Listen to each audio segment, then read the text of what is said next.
Subscribe कीजिए हमारा channel और दबाएं इस बेल आइकन को।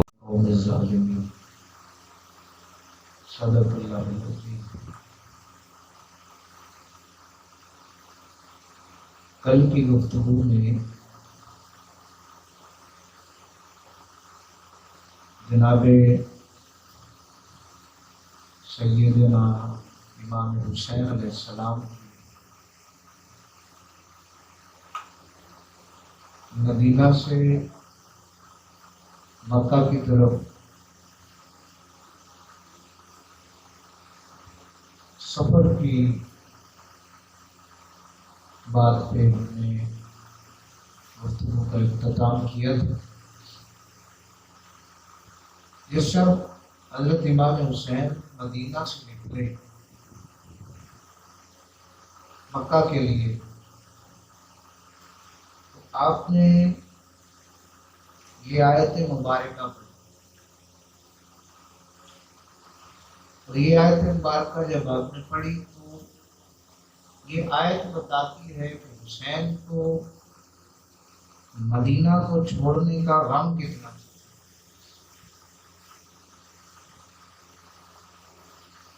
वलीद बिन उतबा ने जब गवर्नर थे मदीना के, वो जब इसरार बढ़ा दिया तो हजरत इमाम हुसैन उस शब हुजूर के रोज़ा मुक़द्दस में गए। ये रिवायात हैं। और रोज़ा मुताहरा पर खड़े होकर हुजूर पर सलाम पढ़ते हैं। और रसूलुल्लाह सल्लल्लाहु अलैहि वसल्लम को इमाम हुसैन अलैहिस्सलाम ने रो रो कर सारा हाल बताया कि नाना, आपकी उम्मत के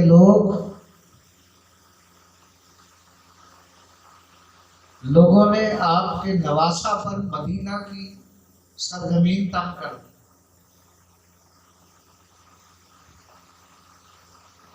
मैं हक पे रहना चाहता हूँ, लोग मुझे हक पे रहने नहीं देते।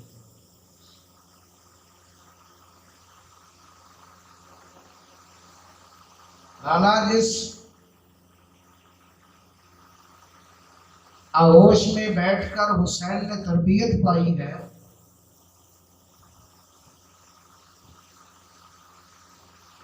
जिस लाभ को हुसैन ने चूसा है,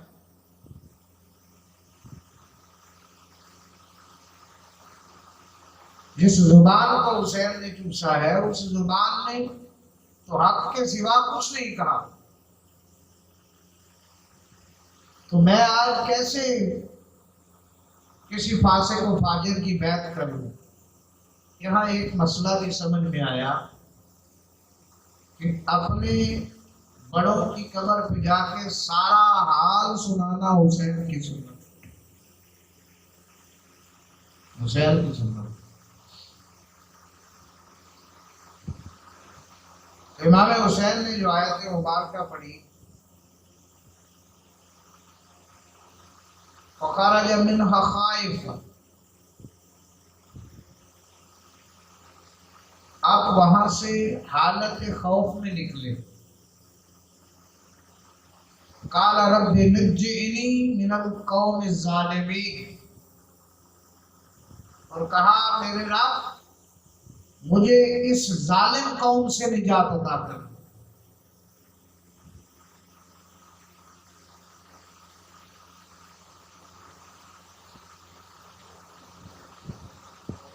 यानी ये मदीना से निकलते हुए अहले मदीना के लिए हुसैन के कलेमात थे।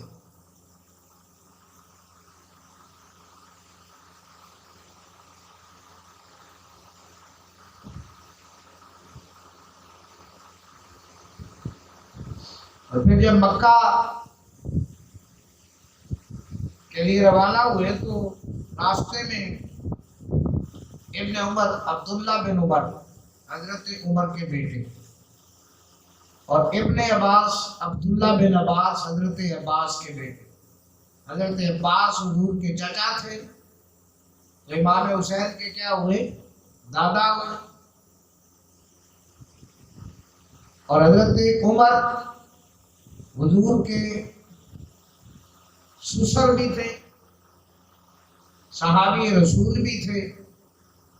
तो अब्दुल्ला बिन उमर इस लिहाज से हुजूर हजरत इमाम हुसैन के बाप भी हुए, सौतेले, सगे नहीं, सौतेले, क्योंकि वो हजरत हफ्सा के भाई थे, उन्हें हफ्सा के भाई थे रज़ी अल्लाह ताला अन्हा। उनसे मुलाकात हो गई अब्दुल्ला बिन उमर से और अब्दुल्ला बिन अब्बास। इमाम हुसैन से पूछा कि क्या मामला है, मदीना का क्या हाल है। तो आपने बयान किया। राह में मिले और पूछने लगे क्या खबर है। उन्होंने जवाब दिया कि माविया की मौत हो गई है, यजीद ने बैत का ऐलान कर दिया है, बाकी सब मदीना वालों ने बैत कर ली है। अगले जुमले पे गौर करना है।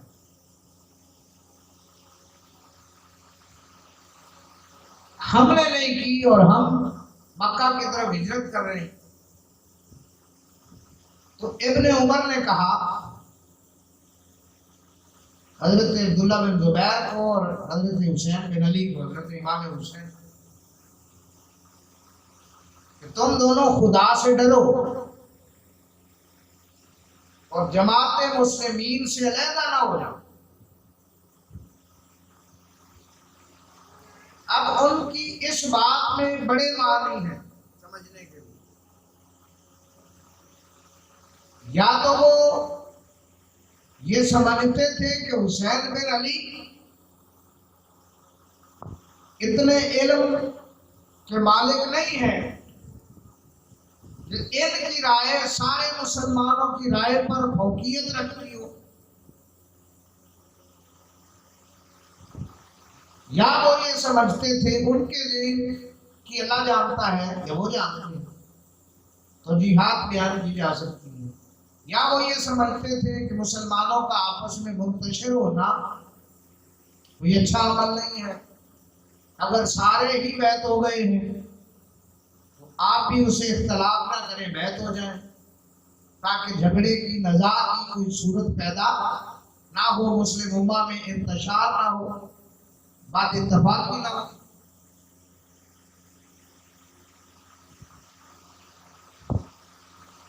लेकिन मेरे और आपके अकीदे के मुताबिक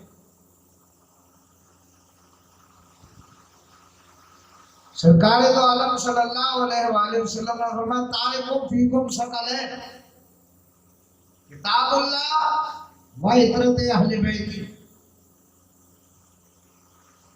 तो उस लिहाज से तो फिर इमाम हुसैन सकलैन,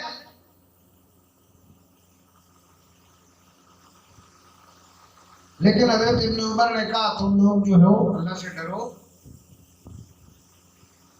और जमात मुस्लिमीन में इफ्तराक न डालो, इंतशार न डालो।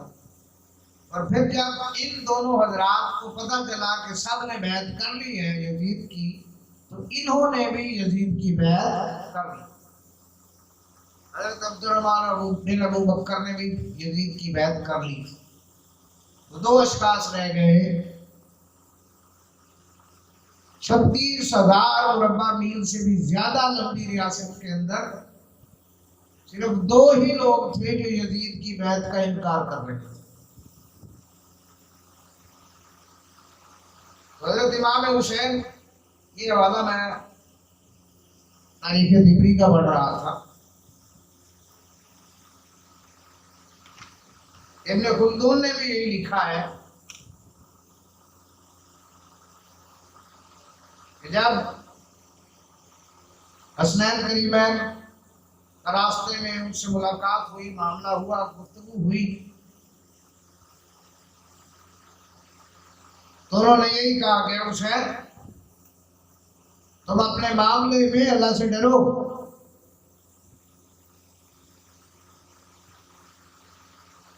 और दीन में इंतशार न पैदा करो।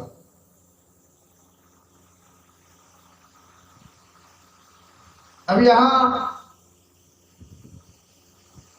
किसी कौल की वजाहत जरूरी नहीं, आगे मामलात आप सुनेंगे तो पिछली बात आपको समझ आ जाएगी।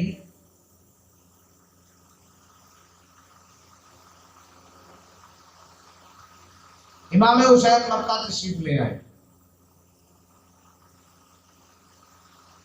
रमजान के महीने में मक्का में ही रहे। शिवाल भी ज़िकात भी मक्का में ही कयाम। अब्दुल्ला बिन जुबैर भी मक्का में, और जब इमाम हुसैन मक्का में आए तो सारे लोग इमाम हुसैन की तरफ आने जाने लग गए। लोगों की तवज्जोहात का मरकज इमाम हुसैन की जात थी। अब्दुल्ला बिन जुबैर भी मक्का में थे। और आज लोग बड़ा इतराज करते हैं, जनाब वो इमाम काबा के पीछे नमाज नहीं पढ़ते, किसी की नमाज होती नहीं। तारीख में सबसे पहले इमाम काबा के पीछे नमाज अब्दुल्ला बिन जुबैर ने नहीं पढ़ी और इमाम हुसैन ने नहीं पढ़ी।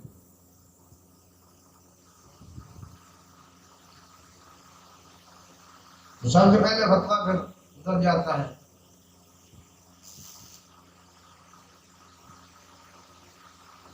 तो अब्दुल्ला बिन जुबैर जब मक्का में मौजूद थे, वहां के गवर्नर का मामला डिस्टर्ब हुआ, तो खिलाफत के लिए, मक्का की अमारत के लिए भी बात आगे बढ़ने लगी।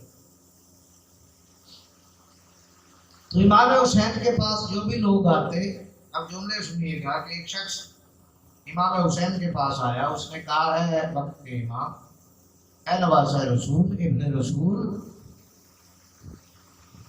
तुम यजीद की बैत ना करके बगावत का ऐलान कर रहे हो।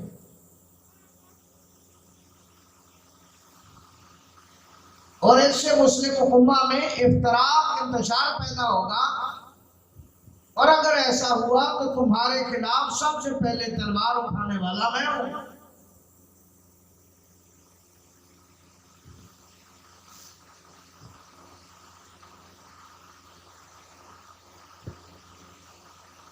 और इधर अब्दुल्ला बिन जुबैर के भी कुछ आमी थे जो मक्का के अंदर कंट्रोल हासिल करने की कोशिश कर रहे थे। उधर यजीद की तरफ से जो गवर्नर थे,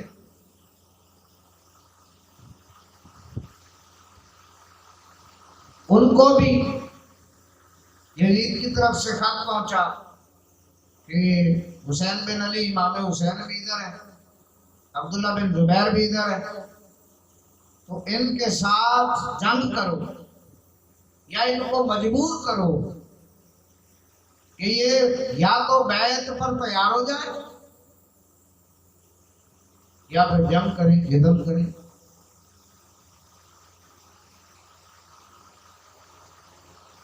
ये तकाजा बढ़ता रहा। रमजान का महीना गुजर गया, शिवाल का महीना गुजर गया, ज़िकात और ज़िलहज का माह मुकर्रम शुरू हुआ। लोग दुनिया हज करने के लिए मक्का से, दुनिया अपने ममालिक से हज करने के लिए मक्का की तरफ चल पड़ी। अब्दुल्ला बिन अब्बास रज़ियल्लाहु ताला अन्हु का इमाम हुसैन से मुकालमा हुआ। क्या कहा, तो तुम क्या चाहते हो कि उम्मत मुस्लिमा में जंगो-जदल हो, किताल हो? और यजीद के हवारी ने यहाँ तक कहा कि हुसैन बिन अली ने अगर हज के मौके पर यजीद की बैत का ऐलान न किया या बैत का इकरार उस वक्त तक न किया, तो हम इनको हरम में ही शहीद कर। हज़रत इमाम हुसैन ने फिर मक्का से हिजरत करने का इरादा किया।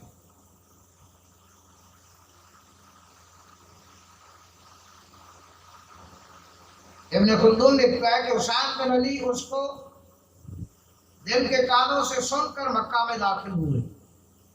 लोगों की आमदोरफ्त आपके पास शुरू हो गई, कोई कहता कुछ कहता, किसी की राय कुछ और होती। अब्दुल्ला बिन जुबैर खाना काबा के एक कोने में शब रोज नमाज पढ़ते और तवाफ करते थे। हजरत हुसैन बिन अली अक्सर लोगों के हालात जाहिर करके उनसे मशवरा लिया करते थे। उनको ये मालूम था कि अहले हिजाज यानी अरब के लोग हुसैन बिन अली के होते हुए मेरे हाथ पर बैत नहीं करेंगे। ये इब्न खल्दून ने अब्दुल्ला बिन जुबैर के बारे में लिखा। वो ये समझते थे कि अगर हुसैन बिन अली मक्का में है तो फिर अरब के लोग जो है वो अब्दुल्ला बिन जुबैर के हाथ पर बैत नहीं करेंगे। ये मक्का की सूरत हाल थी। क्लैश था दोनों शख्सियात का भी, फिर गवर्नर भी था मक्का का जो यजीद की तरफ से था। इस दौरान कूफा के अंदर शियाने अली का इज्तिमा हुआ। यहां से बात को सुनिएगा। इस बात को अलामा तिबरी ने भी लिखा है। पहले तिबरी की रिवायत को मैं बयान कर देता हूं ताकि मुतहक्कक बात समझ में आए। हुसैन बिन अली मक्का में थे कि उनके पास अहले कूफा और उनके लोगों के ये कासिर पैगाम लेकर आए कि हम सब लोग आप पर भरोसा किए बैठे हैं। हम नमाज जुमा में कूफा के गवर्नर के साथ शरीक नहीं होते। पहले वक्त में गवर्नर वो होता था जो जमात करवा ले और कैपिटल की मरकजी मस्जिद का इमाम गवर्नर होता था। आज गवर्नर वो होता है जो नमाज पढ़ाने के किसी सूरत भी लायक ना हो। ये दीन की रूह जिंदा की हुई है। और फिर हम तवक्को रखते हैं कि इंसाफ हो, जुल्म ना हो, बदयामी ना हो, चोरी चकारी ना हो। कैसे होगा जब मसनद इक़्तिदार पे फासिक लोग बैठे होंगे। उन्होंने कहा कि हम तो गवर्नर कूफा के पीछे, वाली कूफा के पीछे जुम्मा की नमाज भी नहीं पढ़ते। आप हम लोगों में अगर आ जाते। उन दिनों कूफा का गवर्नर थे नौमान बिन बशीर। कूफा के गवर्नर कौन थे? नौमान बिन बशीर। आप अगर कूफा में आ जाए तो हम आपकी इक्तदा करेंगे, आपकी बैत करेंगे और आपकी रहनुमाई में जिंदगियां गुजारेंगे। इमाम हुसैन ने अपने चचाजाद भाई मुस्लिम बिन अकील को बुलाया और उनसे कहा कि तुम कूफा रवाना हो जाओ और देखो ये लोग मुझे क्या लिख रहे हैं। अगर वो सच लिख रहे हैं तो मैं वहां चला जाऊं, क्योंकि यहाँ हालात तंग किए हुए इन लोगों ने। मुस्लिम वहां से रवाना होकर मदीना में आए। यहाँ दो रहबरों को साथ लेकर, यानी सफर करते थे। हर बंदे को तो रास्ते का पता नहीं होता। पुराने वक्तों में सड़कें नहीं होती थी, मुख्तलिफ रास्ते, तो रहबर साथ लिए जाते थे जो रास्ता जानते हैं। और ये भी सुने कि मदीना से मक्का इस तरफ है और कूफा इस तरफ है। मक्का से कूफा जाने के लिए मदीना से होकर गुजरना पड़ता है, होकर जाना पड़ता है।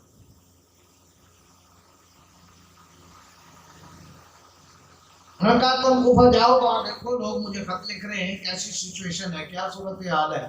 अगर वो जो बात कर रहे हैं वो सच है, वो बैत के लिए तैयार हैं, तो फिर मैं कूफा की तरफ चला जाता हूँ। चले कुछ वहाँ जमीयत होगी तो प्रेशर कम होगा और फिर आगे अगर मामला बेहतर हुए तो उसके हिसाब से कोई इक़दाम भी किए जा सकते हैं। मुस्लिम बिन अकील जो है वो सफर करते हुए मक्का से कूफा आ गए।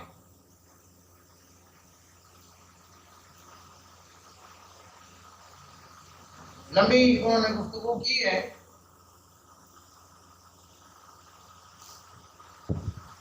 इसमें मुस्लिम आज जब कूफा पहुंचे तो एक शख्स है जिसका नाम औसद था, उनके घर में उन्होंने क़याम किया और लोग आकर बैत करने लग गए। और एक ही शब में 12,000 लोगों ने मुस्लिम बिन अकील के हाथ में बैत कर दी। कितने? एक ही शहर के 12,000 लोगों ने रातों रात बैत का ऐलान कर दिया। नुमान बिन बशीर जो थे वो अहले बैत की कदर करने वाला बंदा, तो यजीद के पीछे कहा ये मुझे तंग कर रहे हैं,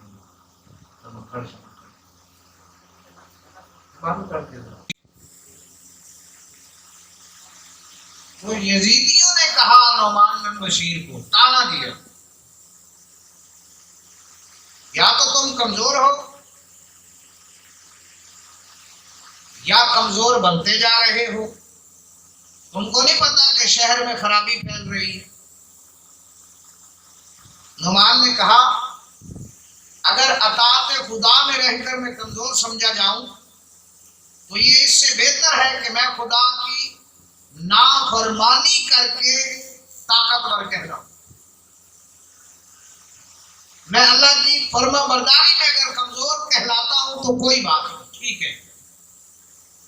मैं अल्लाह और उसके रसूल की नाफरमानी करके ताकतवर कहलाना पसंद नहीं करता। तो उनमें से किसी यजीदी चेले ने, चमचे ने खत लिखा यजीद को कि यहाँ कूफा में ये मामला हो गया है, इतने लोगों ने मुस्लिम बिन अकील के हाथ पे बैत कर ली है, नुमान बिन बशीर उसके खिलाफ कोई एक्शन नहीं ले रहा और यहाँ बहुत बड़ी बगावत खड़ी होने वाली है।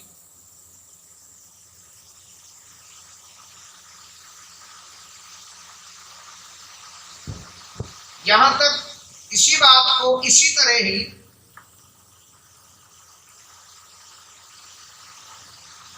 इब्न खुल्दून ने लिखा है। जब कूफियों को खिलाफत यजीद की बैत और हुसैन बिन अली के मक्का चले जाने का मालूम हुआ तो शियान अमीरुल मोमिनीन अली, जुमले और लफ्ज पढ़ते जाइएगा, शियान अमीरुल मोमिनीन अली रज़ियल्लाहु ताला अन्हु करमल्लाहु वजहुल करीम सुलेमान बिन सर्द के मकाम पे जमा हुए और चंद लोगों की तरफ से, जिनमें सुलेमान और मुसैब बिन मोहम्मद बिन रफा बिन शदाद और हबीब बिन मुजाहिर वगैरह शामिल थे, हजरत हुसैन बिन अली को खत लिखा। कूफियों ने क्या लिखा? आप तशरीफ लाइए, हम लोगों ने नुमान के हाथ पर यजीद की बैत नहीं की, ना तो जुमा में उसके साथ शरीक होते हैं, ना उसके पीछे ईद पढ़ते हैं। अगर आप आ जाएंगे तो हम उसको निकाल देंगे। और फिर 2 रातों के बाद तकरीबन 150 आदमियों की जानब से इसी मजमून का खत इमाम हुसैन को फिर पहुंचे। फिर तीसरी बार इसी खत का मजमून रवाना किया गया। फिर उन्होंने कई सरदारों के नाम लिखे जिनकी तरफ से इमाम हुसैन को खत गए। खत कोई आम आदमी नहीं लिख रहा था, कबीलों के सरदार लिख रहे थे, जिनके कबीलों की तादाद हजारों में थी लोगों की। हज़रत इमाम हुसैन ने ये कूफियों को जवाबी खत लिखा, जो तुम लोगों ने लिखा है मैं इसे समझ गया। फिर अब मैं अपने चचाजाद भाई और मोतमिद तरीन अहले बैत मुस्लिम बिन अकील को भेज रहा हूं। ये तुम्हारे रंग ढंग देखकर मुझे इतला देंगे। अगर तुम्हारे रूसाए कौम ने जैसा कि इससे पहले लिखा है इस पर इत्तफाक किया और इस पर जमा हो गए तो मैं अनकरीब आ जाऊंगा। मेरी उम्र की कसम, इमाम वही है जो किताबुल्लाह पर अमल करता है और अदल कायम करता है और दीन हक पर चलता है। ये इमाम हुसैन ने कहा और मुस्लिम ने नकील को रवाना कर दिया। आगे इब्न खल्दून ने भी वही लिखा कि वो मक्का से मदीना आए, मदीना में मस्जिद नबी शरीफ में नमाज पढ़ी, हुजूर की बारगाह में हाजिर हुए, 2 रहबर लिए और फिर आगे की तरफ चल पड़े।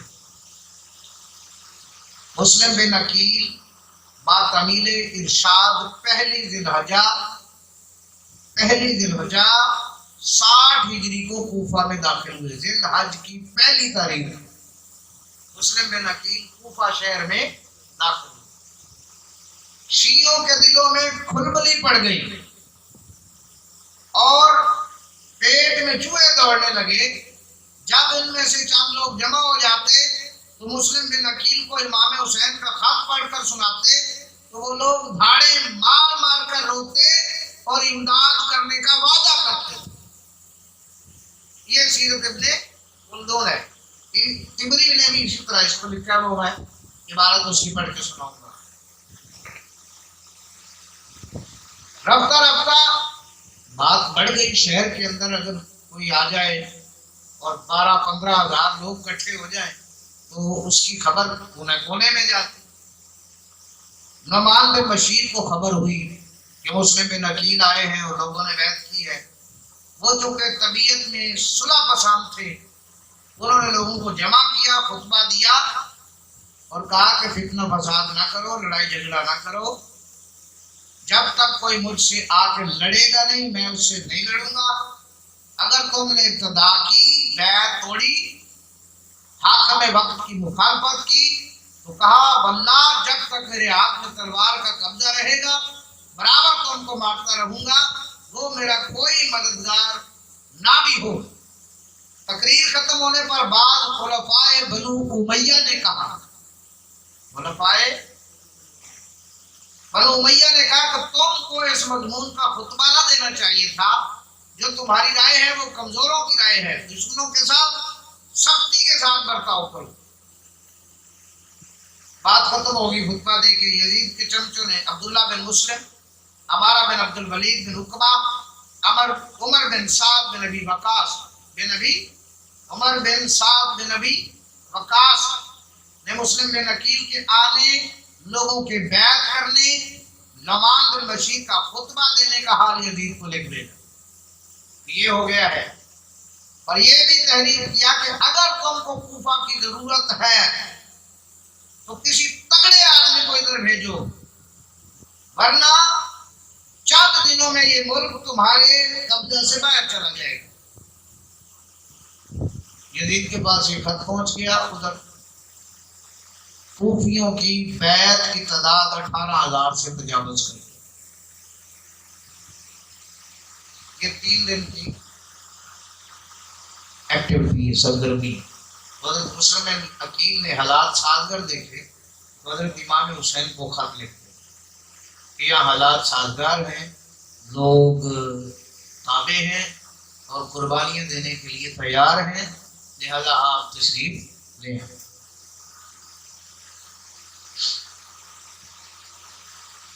यजीद ने अपने गुलाम से मशवरा किया, बताओ भाई आप क्या सूरत हाल है, क्या करना चाहिए। उसने कहा कि तुम उबैदुल्लाह बिन ज़ियाद को कूफा में भेजो, वो बड़ा जालिम आदमी है और शहरों में बगावतों को कंट्रोल करने का उसका बड़ा एक्सपीरियंस।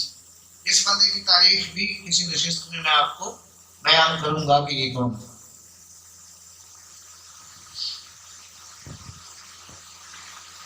अब इब्ने ज़ियाद को यजीद ने भेज दिया। अब वो भी एक चालाक हुक्मरान था। वो कूफा से दूर एक मकाम पे ठहरा, उसने अपने चेहरे पे नकाब ओढ़ा। अब कूफा में ये खबर गर्म थी कि इमाम हुसैन आ रहे हैं। इमाम हुसैन अभी रास्ता में थे। इब्ने ज़ियाद कूफा पहुंच गया, उसने चेहरे पे नकाब डाला हुआ था। जो ही वो शहर में दाखिल हुआ तो कूफा के लोग दौड़ दौड़ कर उसके पांव चूमने लगे, पुकारने लगे, या इब्ने रसूल और अहलन व सहलन मरहबा के अक़वाल बोलते रहे।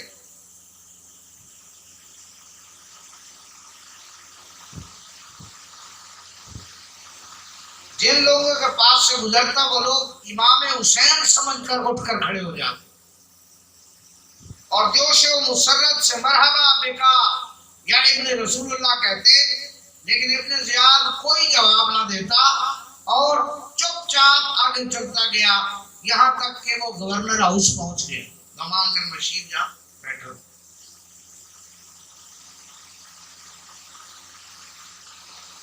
अब नोमान बिन बशीर ने क्या किया, ओके, उसने समझा कि इमाम हुसैन आ गए। गवर्नर ने समझा, नारे लग रहे थे, लोग खुशी से आवाजें बुलंद कर रहे थे, तो उसने समझा कि इमाम, तो उसने गवर्नर हाउस का दरवाजा बंद कर दिया। अंदाजा करें कितना बड़ा गवर्नर हाउस होगा कि गवर्नर ने आके खुद दरवाजा बंद कर दिया। आज जो गवर्नर हाउस है उसके असल दरवाजे तक जाने के लिए 5 दरवाजे गुजर के जाना पड़ता है, और हर दरवाजे पे सिक्योरिटी चेकिंग और आइडेंटिफिकेशन प्रोसीजर और क्या क्या, और मैं और आप तो जा ही नहीं सकते ना, हमें तो पहले गेट पे कहते हैं ये देख लो गेट है, चलो जाओ साहब।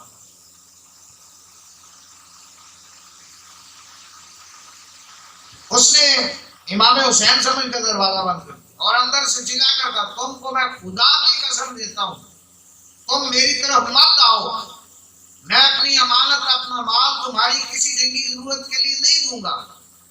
अब्दुल्लाह बिन ज़ियाद ने दरवाजे करीब जाकर कहा, दरवाजा खोलो। एक शख्स ने जो उसके पीछे खड़ा था उसकी आवाज पहचान कर बोला, ये तो इब्ने मरजाना है, यानी इब्ने ज़ियाद है। लोग ये सुनते ही वहां से भागने लग गए। Abdullah bin Ziyad governor house में दाखिल हुआ और उसने एक खुतबा दिया, रात रहा वहां मकान के अंदर, स्टेज दिया। सुबह उसने ऐलान किया कि गवर्नर चेंज हो गया है, जरा मस्जिद में आओ, मैंने किताब करना है।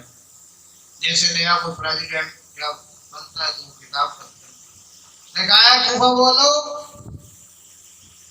अमीरुल मोमिनीन ने तुम्हारे शहर एहकाम शरी, माल गनीमत और बैतुल माल का मुझे वाली मुकर्रर किया है। मुझे तुम्हारे मजलूमों की दाद रसी, तुम्हारे मुजरिमों को सजा देना, तुम्हारे फर्माबरदारों के साथ एहसान करना, तुम्हारे नाफरमानों और बागियों को गिरफ्तार करने का हुक्म दिया है, और बेशक मैं तुम पर ये अहकामात जारी करूंगा, और मैं तुम पर तुम्हारे बाप से ज्यादा मेहरबान भी रहूंगा। लेकिन जो शख्स मेरे हुक्म की मुखालफत करेगा उसकी गर्दन और पीठ पर मेरी तलवार और मेरा दुर्रा होगा।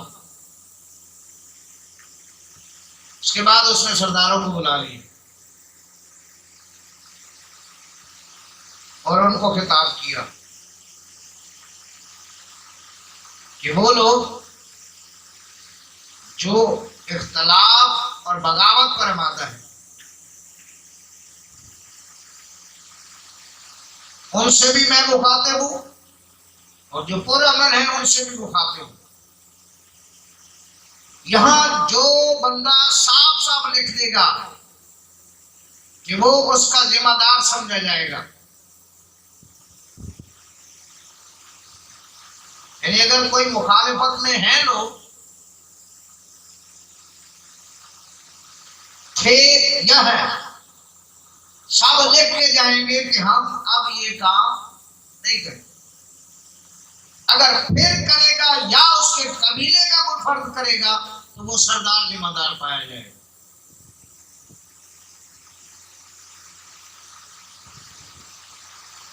अगर इत्तेफाक से भी उसके दोस्तों या जानने वालों में से किसी ने हमारी मुखालफत की या हमसे बागी हुआ तो हम उससे बरी उज़्मा है और उसका खून और माल हमारे लिए जायज है।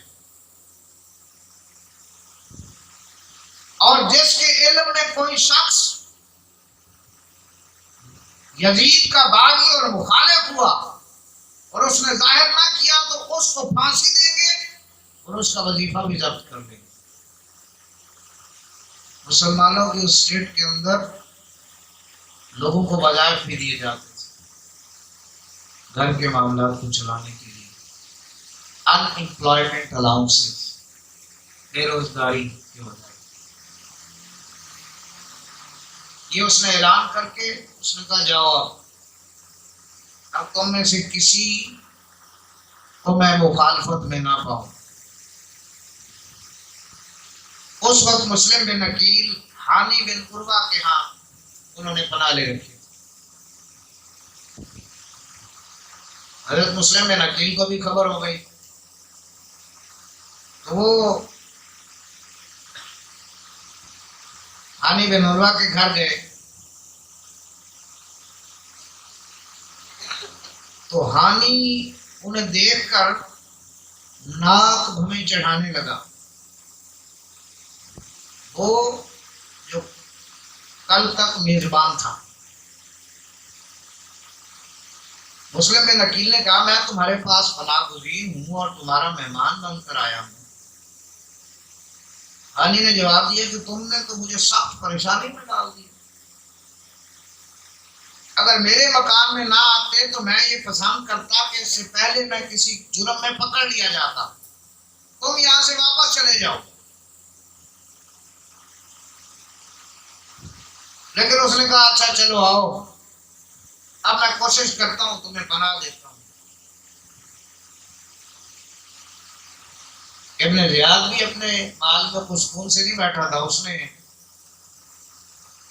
एक गुलाम को 3000 दिरहम दिए। अभी भी हजरत मुस्लिम बिन अकील की बैत जारी थी। लोग बैत हो रहे हानी बिन उर्वा के मकान के अंदर। तो इब्न ज़ियाद ने एक गुलाम को 3000 दिरहम देकर भेजा कि तुम जाओ और मुस्लिम बिन अकील की तलाश करो, कहां है वो।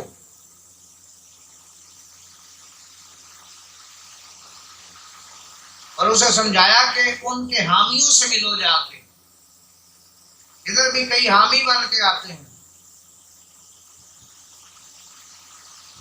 और उनसे पूछो कि मुस्लिम बिन अकील कहाँ है। उसने जाके कहा जी मैंने सुना है नवासे रसूल आए हुए हैं तो मेरा सीना तब से बड़ा जोश मार रहा है, मैं बैत होना चाहता हूँ, मुझे मिल नहीं रहे, पता नहीं चल रहा। वो ले गए इमाम के पास। वो कदम बोसी की, उसने हाजिर हुआ। हाजिर होने के बाद उसने बैत की और इमाम पाक को वो 3000 दिरहम नजराना पेश कर दिया। इतने पक्के भी होते हैं आने वाले।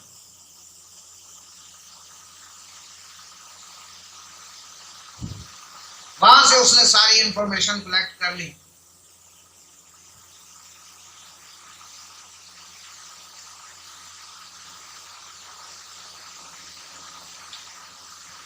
और वो फिर आने जाने लग गया। अब उसके लिए बुरी छुट्टी थी यार, इतना बड़ा अकीदतमंद, आते ही 3000 दिरहम उस दौर के हैं जी पेश कर दिए। अब वो रोज आता जाता, सारे मामूलात यहाँ तक भी देख के जाता, कौन कौन आया था, कौन कौन गया है, कौन किस किस को क्या जिम्मेदारी दी गई है। तो वो सारी रिपोर्ट इब्न ज़ियाद को पहुंची।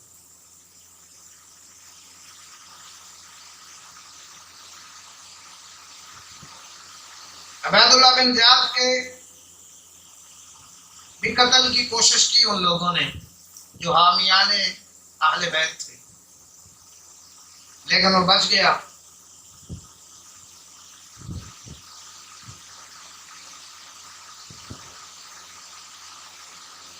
अब इब्न ज़ियाद खुद आया हानी के पास और उसने कहा क्यों हानी, तुम्हारे मकान पर अमीरुल मोमिनीन के खिलाफ मुस्लिम बिन अकील को बुलाकर अपने मकान में ठहराया हुआ है और असला और लोगों को जमा कर रहे हो और तुम ये समझते हो कि ये बात छुपी रहेगी। हानी ने कहा ये बिल्कुल गलत बात है जनाब, ऐसी कोई बात नहीं है। इब्न ज़ियाद ने कहा गलत नहीं है, याद करके कहो मैंने ये बातें उससे सुनी है जो तुम्हारी मजलिस में शरीक होता है। हानी ने कहा जिसने तुमसे ये बयान किया वो झूठा है। इब्न ज़ियाद ने उस गुलाम की तरफ इशारा करके कहा जो उसका मुखबर था, उसके इसको पहचानते हो? हानी ने जब उसकी तरफ देखा तो उसके रंग उड़ गए। उसने दबी सी आवाज में कहा, हाँ जानता हूँ, और साथ ही उसके पांव तले से जमीन निकल गई। थोड़ी देर खामोश बैठा रहा, फिर सर उठा के बोला, मुझसे सुनो, वल्लाह मैं झूठ नहीं बोलूंगा, खुदा की कसम मैंने मुस्लिम को नहीं बुलाया और ना मैं वो जानता हूँ कि वो किस काम से आया है। मेरे दरवाजे पर आकर उसने कयाम की इजाजत मांगी तो मैंने इनकार नहीं किया, मैंने इजाजत दे दी, चनाचे मैंने उसको ठहरा लिया। ये कसूर अलबत्ता मुझसे हुआ है। इसके बाद जो हालात और वाकयात हुए इसको तुम जानते हो। अगर तुम कहो तो मैं जमानत देकर जाऊं और कहो तो मैं इसको अपने घर से बाहर निकाल कर आ जाऊं। इब्न ज़ियाद ने कहा, मैं तुम्हें उस वक्त तक नहीं छोड़ूंगा जब तक तुम मुस्लिम बिन अकील को लाकर मेरे सामने नहीं खड़ा करो। मोहब्बत अहले बैत पे रोने वाले पनाह भी देते हैं और जब खुद पकड़े जाए तो फिर पकड़वा भी देते हैं। अब ये बातें तारीख पढ़ने से पता चलती हैं, हाय करने से नहीं पता चलती। मामला सिर्फ रोना ही मोहब्बत हुसैन नहीं है, मामले की हकायक को समझना भी मोहब्बत हुसैन है। तकसीम करना भी जरूरी है कि हुसैन के हामी कौन थे, वहीब कौन थे। इब्न ज़ियाद ने जब इसरार किया, बैर और तकरार बढ़ी, तो मुस्लिम बिन अमर अल-बहली ने इब्न ज़ियाद से कहा कि मुझे हानी बिन उर्वा से जरा अलग में बात करने दोगे। ये मुस्लिम बिन अमर अल-बहली थे। इब्न ज़ियाद ने कहा, ठीक है तुम जाओ उधर कोने में जाके बात कर लो। मुस्लिम बिन अमर अल-बहली ने कहा, ऐ हानी क्या कर रहे हो, खामखा अपने आप को अज़ाब में डाल रहे हो, तुम मुस्लिम बिन अकील को इसके हवाले करो और यकीन रखो ये उसको भी कुछ नहीं कहेगा, बस वो यही करेगा कि वो यजीद के हवाले कर देगा और तुम्हारी भी बेइज्जती नहीं होगी, तुम भी बच जाओगे। इस पर उम्मे हानी ने जवाब दिया, वल्लाह इसमें भी मेरी बेइज्जती है, मैं अपने मेहमान को किस तरह ज़ियाद के हवाले कर दूं, जब तक मेरे बाजू सही सालम है, मेरा परवरदिगार हिमायती जिंदा है, मैं तन्हा भी हूं तो मेहमान को इसके हवाले ना करता जब तक मैं जिंदा रहता। इब्न ज़ियाद ने बात सुन ली, उसने कहा इसको पकड़ो ले चलो, तो गिरफ्तार कर लिया। फिर उसको कहा कि तुम मुस्लिम बिन अकील को मेरे हवाले कर दो वरना मैं तुम्हारी गर्दन उड़ा दूंगा, और अगर ऐसा है तो मुस्लिम बिन हानी बिन उर्वा जो है, ने कहा ये कौन सी बात कर रहे हो तुम, जरा तुम मेरी गर्दन उड़ा के दिखाओ, ये इधर गिर्द मेरे ही कबीले के लोग बैठे हैं, तुम्हारा तिया पहुंचा कर देंगे, तुम क्या समझते हो अपने आप को। लेकिन इब्न ज़ियाद ने वहां अपने फौजियों के जरिए उस पर सख्ती की, उसकी नाक टूट गई, चेहरे का गोश्त कट गया, दाढ़ी पर लटक आया यूं कट के, जब मारते मारते डंडी टूट गई, उसको मकान में बंद कर दिया, तो अस्मा बिन खारजा ने उठकर कहा, ऐ बदअहद तूने हमारे जरिए से हानी को बुलवाया, जब हम इसको ले आए तो तूने उसको इतना मारा कि उसका खून जारी हो गया, और कहा तेरा ख्याल है कि तू इसको कत्ल कर डालेगा। इस पे एहतजाज शुरू हो गया, लोगों ने बड़ा वावेला किया। इब्न ज़ियाद ने उसको बड़ी सख्ती से कुचला, फौजों को हुक्म दिया। इधर मुस्लिम बिन अकील ने इब्न ज़ियाद के साथ लड़ाई के लिए लश्कर तैयार कर दिया।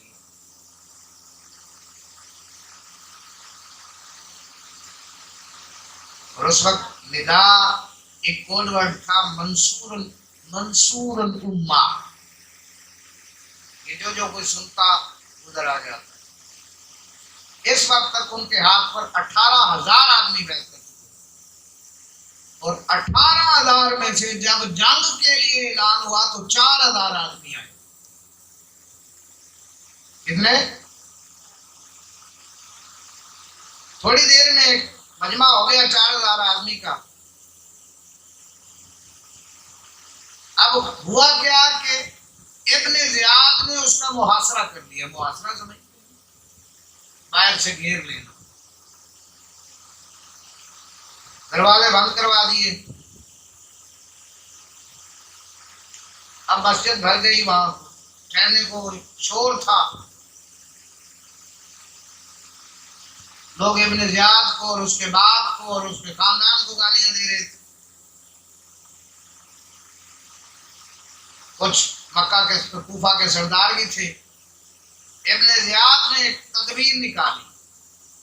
अब सिचुएशन ये हो गई थी कि कसरत मुस्लिम बिन अकील के हामियों की हो गई, दरवाजे भी बंद कर दिए।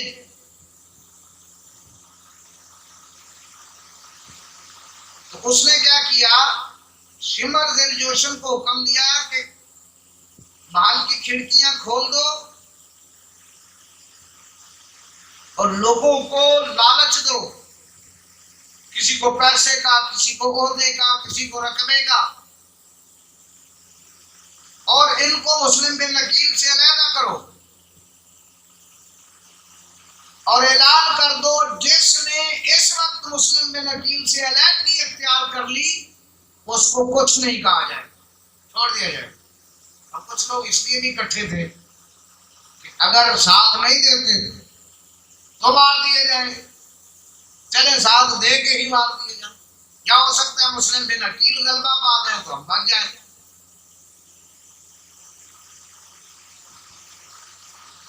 कहा कि जो ऐलान हुआ, जो शख्स अलहदगी इख्तियार करेगा उसको अमान दी जाएगी, और जो शख्स हुक्म की खिलाफ वर्जी करेगा उसको बड़ी सजा दी जाएगी। कूफा वालों के कानों में यह आवाज पड़ी तो वो दो दो करके निकलना शुरू हो गए। नौबत यहां तक आ पहुंची कि मुस्लिम बिन अकील तन्हा रह गए। कहा 4,000, 18,000 और अकेला सैयद।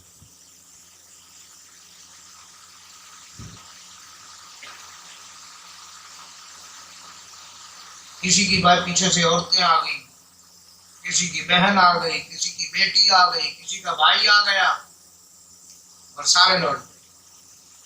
मुस्लिम बिन अकील तन तनहा भूले भटकते, एक औरत जिसका नाम तुआ कहा जाता है उसके घर के करीब जा पहुंचे और आपने उससे पानी मांगा। औरत ने पानी पिला दिया।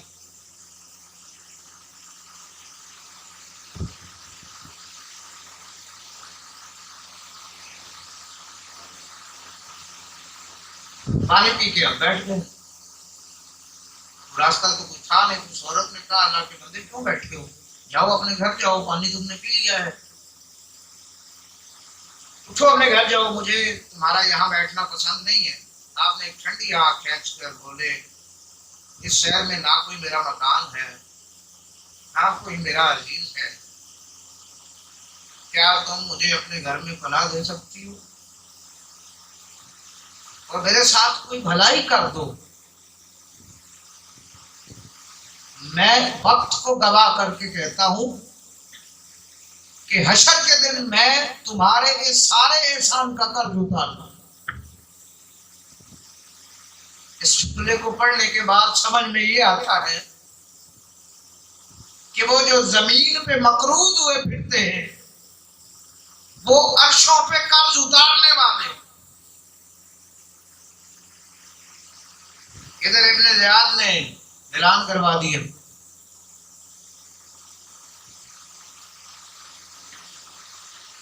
कि आज इशा की नमाज सारे मस्जिद में आके पढ़े और जो मस्जिद में आ गया उससे कोई पूछगछ नहीं होगी, कोई मुआखजा नहीं होगा। शाम इशा के बाद मस्जिद भर गई, दुनिया ही दुनिया आ गई। उसने खड़े होकर एक स्पीच दी, तकरीर।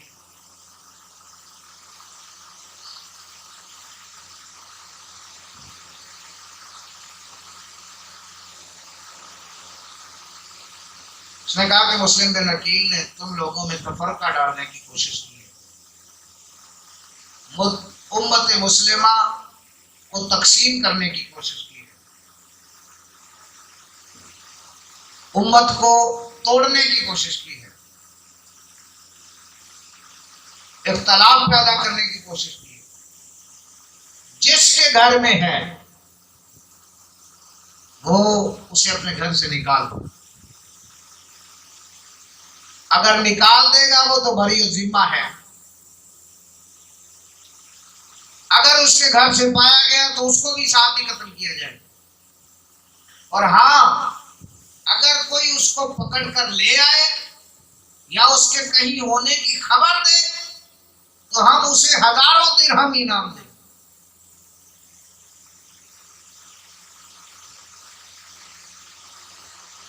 और फिर हुक्म दिया कि पूरे शहर की नाकाबंदी कर दो, नाके लगा दो, हर जगह एक एक बंदे को चेक करो, शहर में आने वालों, शहर से जाने वालों को चेक करो।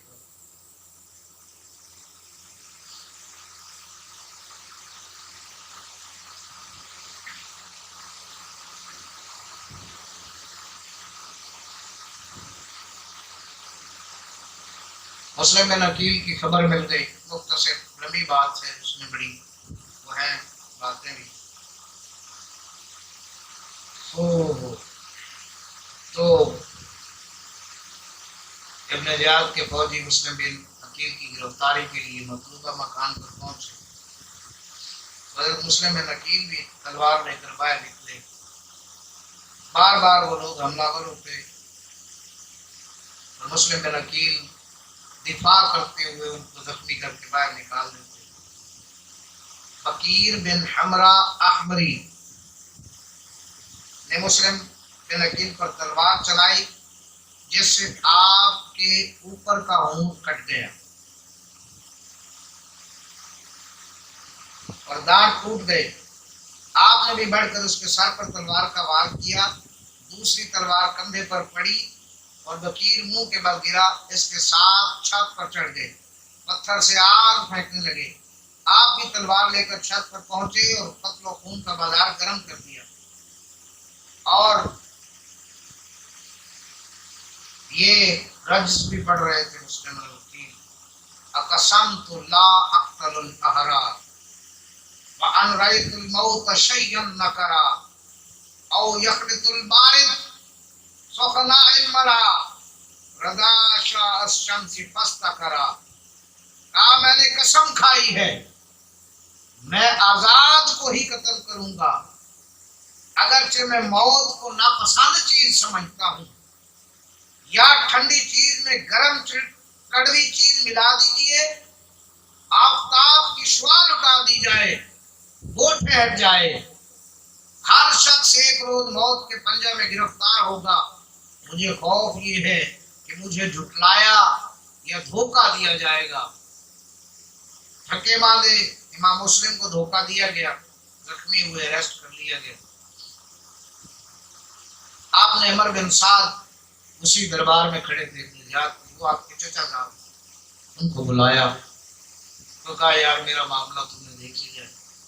मैंने इमाम हुसैन को भी खत लिख दिया कि कूफा के हालात बड़े साजगार हैं, आप तशरीफ ले जाइए, ले आइए। और इमाम हुसैन भी चल पड़े होंगे, उनके जुमले सुनिएगा। आपने उमर की तरफ मुतवज्जे होकर फरमाया मेरी और तुम्हारी रिश्तेदारी है, इसलिए मैं तुमसे अकेले में कुछ बातें कहना चाहता हूँ। उमर बिन साद ने इब्न ज़ियाद की तरफ देखा। इब्न ज़ियाद ने कहा जाओ अकेले में सुन लो, मैं तुमको तुम्हारे चचाजाद की बात सुनने से नहीं रोकता। उमर बिन साद और मुस्लिम बिन अकील उठकर एक कोने में गए तो मुस्लिम बिन अकील ने कहा मैंने कूफा में फलां शख्स से 700 दिरहम कर्ज लेकर अपनी जरूरतों में खर्च किए थे, तुम उसको मेरी तरफ से अदा कर देना और मेरे कत्ल होने के बाद मेरी लाश को इजाजत लेकर दफन कर देना। और किसी तरह भी हुसैन बिन अली को ये पैगाम पहुंचा दो कि वो कूफा ना आए।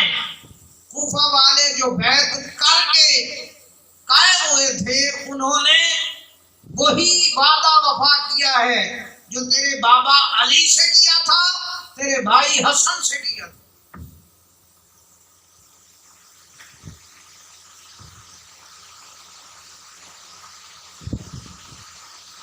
आज की नशिस्त में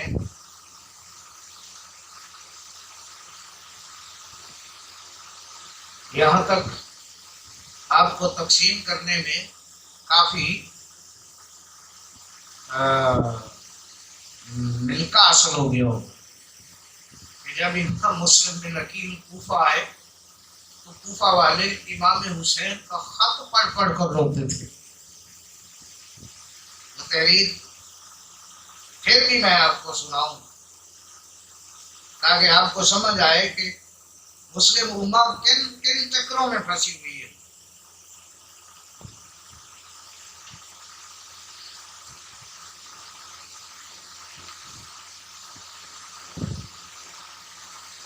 सुनिए, मुस्लिम बिन अकील तामील इरशाद में पहली जिलहज्जा को 60 हिजरी को कूफा में दाखिल हुए। शियों के दिलों में खुलबली पड़ गई और पेट में चूहे दौड़ने लगे। जब उनमें से चंद लोग जमा हो जाते तो मुस्लिम बिन अकील को इमाम हुसैन का खत पढ़कर सुनाते तो वो लोग धाड़े मार मार कर रोते और वादा करते कि हम अब हुसैन बिन अली की मदद करें।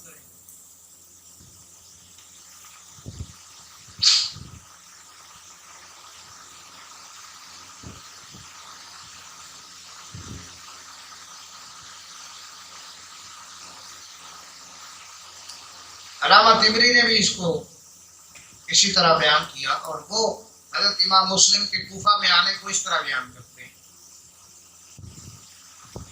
कूफा में दाखिल हुए, मुख्तार बिन उबैद के यहाँ उतरे। ये वही घर है जिसे उस जमाना में इब्ने मुसैब का घर कहते हैं।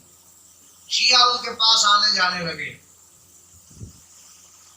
ये अल्लामा तिबरी जिनको हमारे सुन्नी कहते हैं ये शिया था, वो लिख रहे हैं जब मजमा उन लोगों का हो गया तो मुस्लिम ने सबको इमाम हुसैन का खत पढ़कर सुनाया। खत को सुनकर सब रोने लगे। इस वक्त आबिस में नबी शबीब शाकरी उठकर खड़ा हुआ, हक ताला की हम्दो सना बजाकर लाकर कहा, और लोगों की तरफ से तो मैं कुछ नहीं कहता, मैं नहीं जानता कि उनके दिल में क्या है, मैं उनकी तरफ से वल्लाह आपको धोखा नहीं देना चाहता, मैं आपसे वही बात कहता हूँ जिस पर आप अपने दिल को आमादा कर चुका हूँ।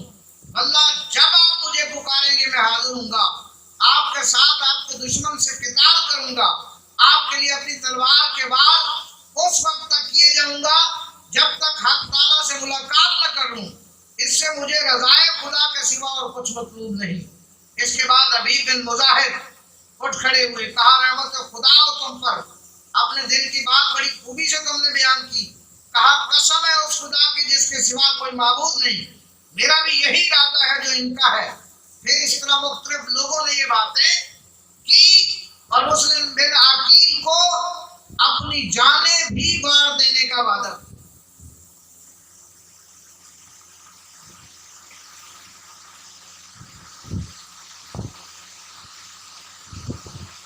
जब इब्ने ज़ियाद आया वो भी अब उसने एक टाइटल बनाया है, हेडिंग बनाई है इमाम तिबरी ने, इब्ने ज़ियाद का कूफा में आना और शियों की गलत फहमी। क्योंकि इसी के दूसरे दिन उसने अपने भाई उस्मान बिन ज़ियाद को जानशीन किया। वो आ गया कूफा में, काला अमामा सर पे बांधे हुए था।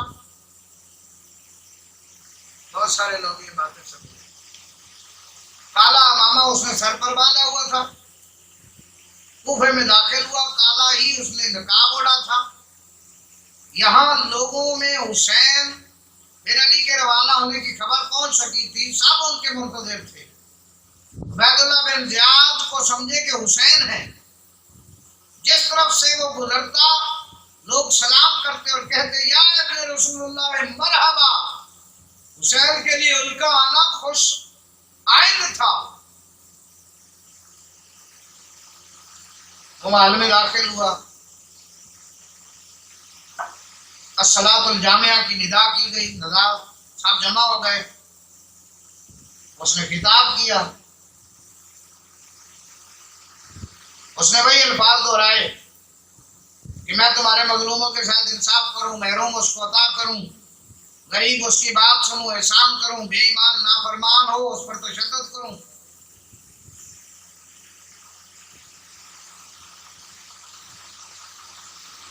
और उसने कहा जो लोग इस वक्त बगावत के साथ मिले हुए हैं उनको कोई धमकियां दी।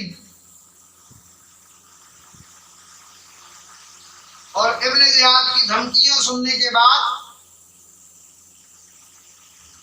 बाकी सारा वाकया उसी तरह ही इन्होंने बयान किया है जिस तरह इब्ने खुल्दून में बयान हुआ।